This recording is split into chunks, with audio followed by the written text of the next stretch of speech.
Alright, this is the second part of the video. So let's see the second deadly disease. Emphasis on short-term profits, short-term thinking that is driven by fear of unfriendly takeover attempts and pressure from bankers and shareholders to produce dividends.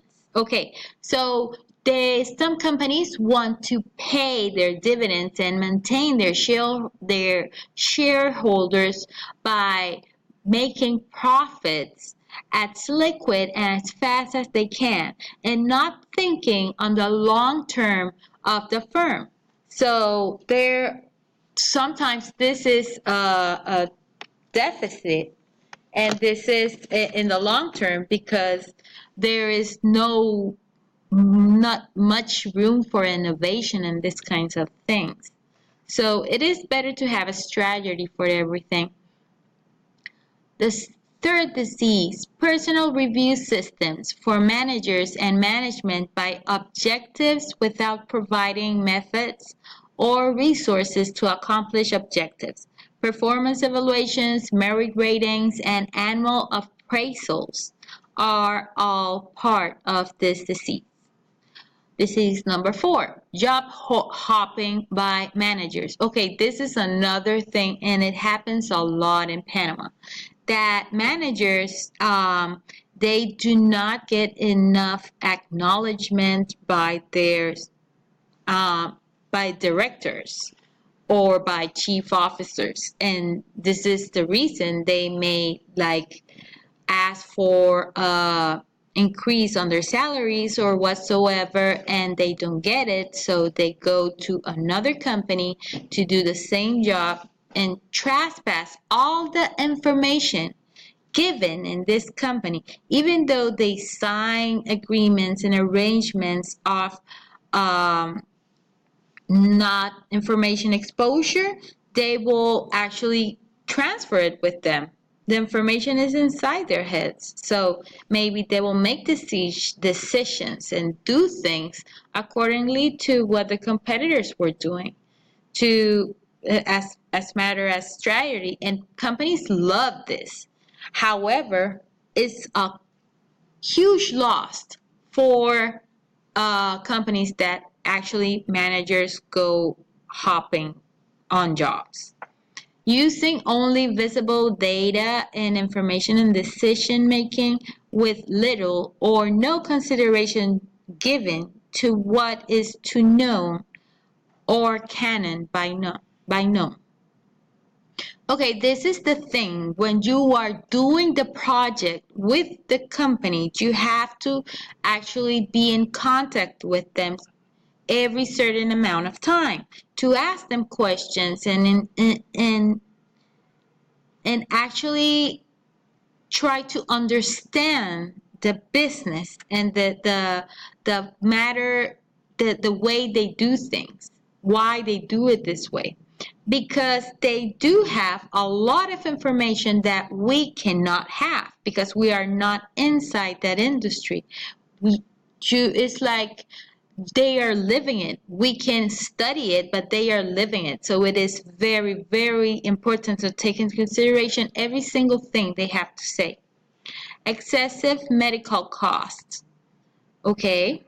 Excessive cost of liability driven up by lawyers that work on contingency fees. Kaoru Ishikawa. This is our second author. Ishikawa has stated that these 7 tools can be used to solve 95% of all problems.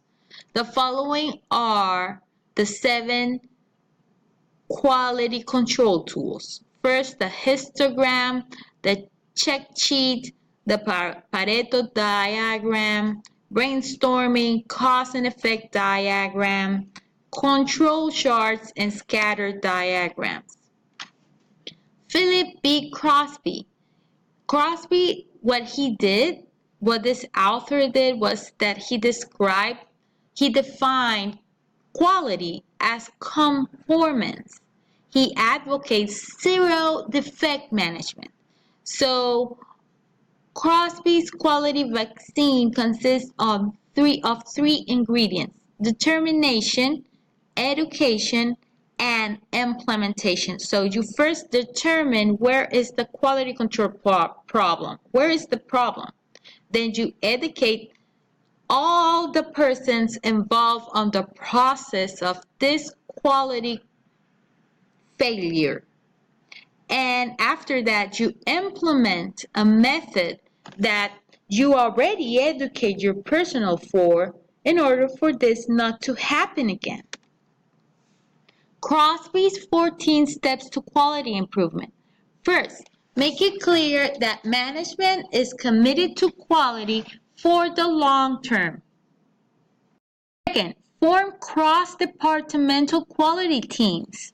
It is very important because sometimes teams, departments inside companies work as islands, like they do not communicate with each other and they do not know how to proceed if there is not a cross-departmental quality. Identify where current and potential problems exist. Assess the cost of quality and explain how it is used as a management tool. Increase the quality awareness and personal commitment of all employees.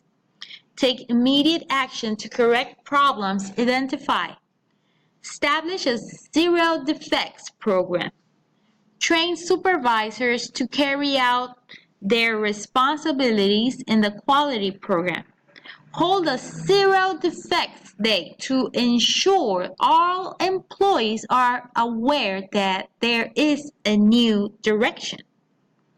Encourage individuals and teams to establish both personal and team improvement goals. Encourage employees to tell management about obstacles they face in trying to meet their quality goals. Recognize employees who participate. Implement quality councils to promote continual communication.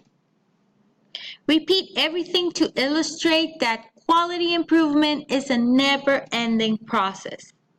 I love this 14 steps. Walter Schwartz, statistical method. Walter Schwartz, he was an engineer who had a master's and a PhD in physics, California, and they call him the guru of quality. So back in the days when there was like none of this, none quality, this man came up saying that we could use statistics to control quality. It seems pretty simple now, like pretty obvious, but he was the one that actually came up with it because statistics were being used just for math and just for other stuff. And he said, well, why we don't do like an average central line that will be like the ideal that we want and a margin of difference. And we just